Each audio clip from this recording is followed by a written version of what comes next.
નમસ્કાર દર્શક મિત્રો, હું છું રૂપલ લોણીચિયા. સંપૂર્ણ ન્યૂઝમાં આપનું સ્વાગત છે. ભાભર શહેરમાં હાઈવેની બંને બાજુ ચાલી રહેલા નવીન ભૂગર્ભ ગટરકામમાં ભારે અનિયમિતતાઓ સામે આવી રહી છે. નિર્ધારિત સમય મર્યાદામાં કામ પૂર્ણ થવાનું હોવા છતાં 6 મહિનાથી વધુ સમયથી કામગીરી લંબાઈ રહી છે. કામ દરમિયાન વારંવાર ગટરોનું યોગ્ય લેવલિંગ ન મળતા નવી ગટરો બનાવી ફરીથી જીસીબી દ્વારા ખોદકામ કરી તોડીફોડી ફિટિંગ કરાતી હોવાની ચર્ચા છે. કરોડો રૂપિયાના ખર્ચે ચાલતા આ કામમાં આધુનિક ટેકનોલોજી હોવા છતાં રાત્રિના સમયે ગટરો તોડી ફરી લેવલિંગ મેળવવા ખાડા ખોદી ફિટિંગ કરાતું હોવાના આક્ષેપો છે.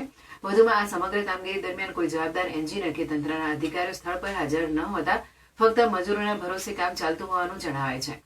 હાઈવેની બંને સાઈડે ચાલતા કામના કારણે મોટા ખાડા, પથ્થર અને કપચીના ઢગલાઓ જેમ તેમ પડ્યા હોવાથી વાહન ચાલકો અને રાહદારીઓને ભારે મુશ્કેલીનો સામનો કરવો પડી રહ્યો છે.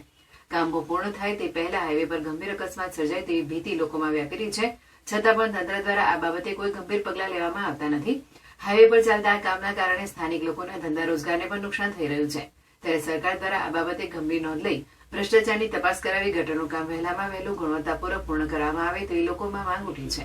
જાણે ગુજરાત સરકારે એમના અધ્યક્ષ સ્થાને આપણે 52 કરોડનો રોડ આપ્યો છે હરિભાઈના પંપેથી ગાય સર્કલ સુધી.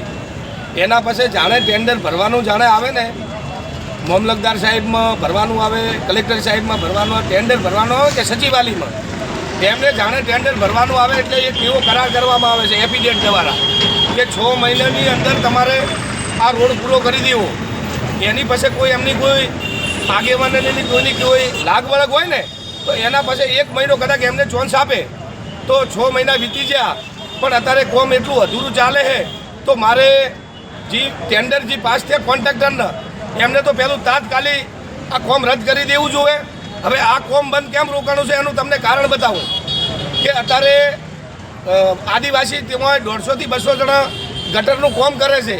હવે ગટરનું કોમ કરે 1.5 મહિનાથી એમની કોન્ટ્રાક્ટરે પગાર આપ્યો નથી. અને અત્યારે જે કોન્ટ્રાક્ટર જે છે ને અને જવાબદારી મેન કની આવે ખબર છે કે પીડબ્લ્યુવાળા સાહેબની કોઈ દિવસ હોય આટલો વિકાસનો આપણો વિરોધ નથી, આટલું કોમ ચાલે પણ કોઈ દિવસ પીડબ્લ્યુના ઓફિસરે, મામલતદારે કે ચીફ ઓફિસરે કોઈ દિવસોની વિઝિટ કરી નથી.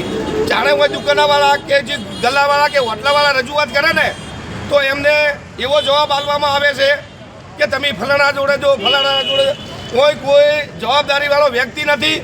હવે અમારે તો એક જ માગણી એવી છે કે ચેડે પાછળના ભાગની અંદર આ દુકાનો આવેલ છે. આ ગટર કોમ બંધ થયા પછી એમને તકલીફ જેટલી પડી છે કે 15,000 રૂપિયા એમનું ભાડું છે. તો એમને અત્યારે 2-3 મહિનાથી એમને અત્યારે ભાડું ભરવું મુસીબત થઈ ગયું છે. એવી પણ મારી માગણી છે. અને તાત્કાલિક આ કોમ ના કરી કે ને તો બીજા કોન્ટ્રાક્ટરને કોમ આપી અને કોમ ચાલુ કરે. વિકાસનો અમારો કોઈ વિરોધ નથી. આ ગટરનું કામકાજ ચાલે છે, જો આ સાઈડ ઉપર કોઈ એનો જવાબદાર અધિકારી, કોન્ટ્રાક્ટર કે કોઈ એન્જિનિયર આવે ખરા?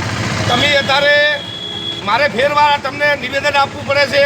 હરિભાઈના પંપથી ગાય સર્કલ સુધી ગમે તે હોટલવાળા, ગલ્લાવાળા, દુકાનવાળા કે કોઈ બી વ્યક્તિ એમને આ ગટર કે તમે ચાલુ કરો ને કોઈ જવાબ આપતા નહીં. અને જવાબદારીવાળો વ્યક્તિ પણ કોઈ નથી. કારણ કે આટલું 52 કરોડ રૂપિયાનું જે કામ ચાલતું હોય ને તો જવાબદારીવાળો વ્યક્તિ તો હોવો જોઈએ ને. કોઈ પબ્લિકને કે વિસ્તારને કોઈ પણ જવાબ આપતું નથી. અને